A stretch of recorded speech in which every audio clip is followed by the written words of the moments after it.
Hey everyone, how's it going? In the video you're about to see, I made this video yesterday of a little disaster I ran into with the van. And anyway, in the video I don't show the process of how I actually did the repair. I explain it afterwards. But what I'm going to do is either this weekend or next week, I'm going to get back into it and I'm going to make a follow-up video. And I'm going to show you exactly what I did to straighten out the problem and fix it. I just kind of show you the aftermath in this upcoming video. So just so you're aware, there will be another video coming up soon, probably within the next week, and I'll explain everything and I'll show you exactly what I had to do to straighten it out. All right, so enjoy the video. How's it going, everyone? So, major disaster avoided today. So we're a bit slow, and I decided, you know what, let me check my spark plugs on my van. I haven't looked at them in quite a while, and they're actually due to be changed. But I just wanted to get a quick look just to see what they looked like, just out of curiosity. Like I said, I had nothing to do. So I pulled the van in. It had been sitting all morning, so it's cold. I pulled the van in, and I went to go pull a spark plug out. Guess what happened?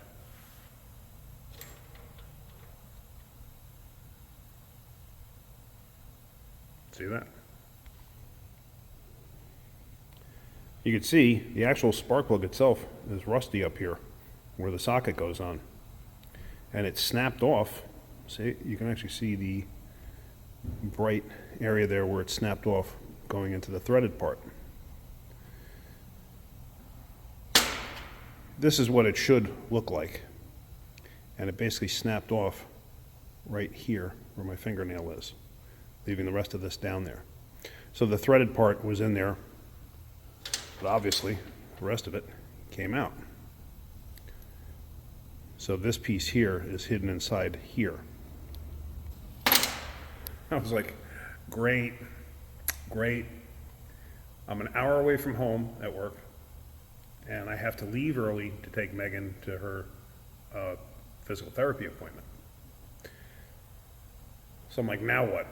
Well, I'm gonna have a 5-cylinder van going home is what I'm gonna have, is what I'm thinking. So I got one of these. It's an easy out. Let me go shut the compressor off. Hang on 1 minute. Sorry about that. So I got my easy out and I drove it down inside the piece. Let me just show you real quick. This is the piece. And if you look closely, let me just turn my light on.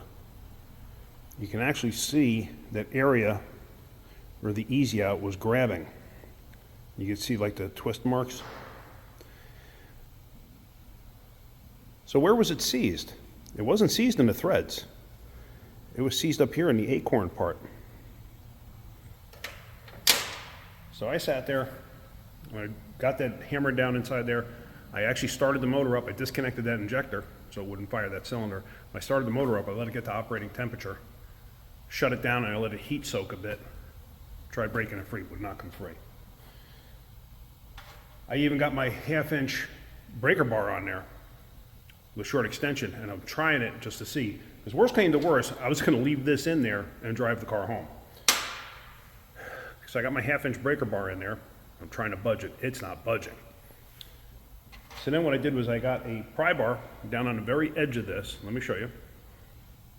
If you look close, see that right there? And I started hammering away at the edge of it just to shock it.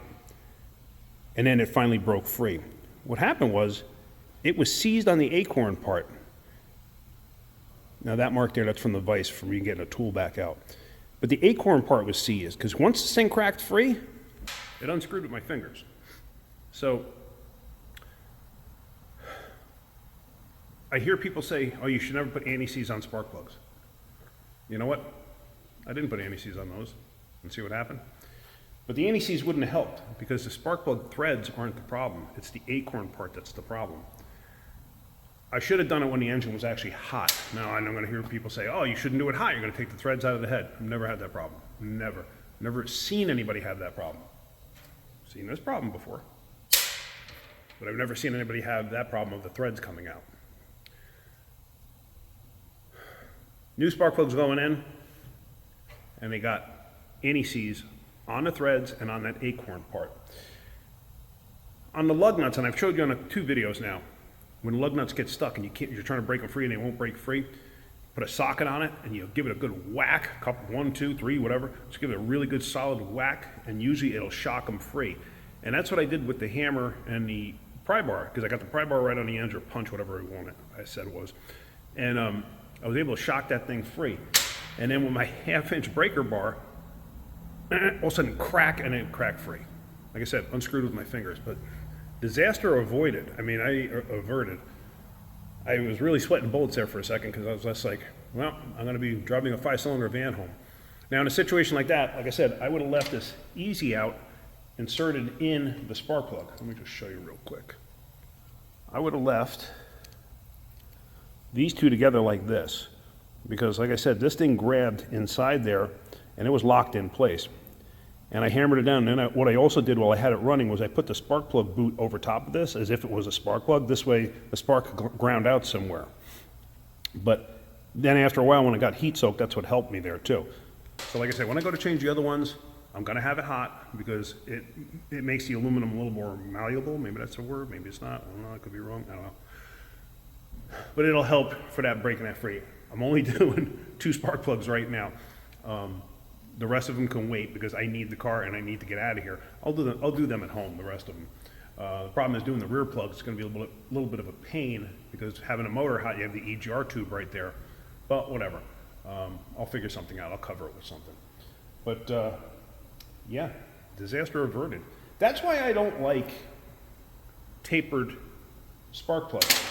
Even when I've shown you repairing cylinder heads, and I have to use the flat type of spark plug that's supposed to take that crush gasket, and those spark plugs are much better. I don't know why they ever went to tapered seat plugs. I hate tapered seat plugs. Can't stand them. They've always created problems, because it's always the taper is always the part that seizes. Although I'm sure there have been some where the threads have seized. But anyway, just thought I'd show you that. A little disaster averted. All right, guys, thanks for watching. Hope you're getting something out of my videos. If you are, hit that like button. If you could, please subscribe. All right, have a great day. Keep wrenching.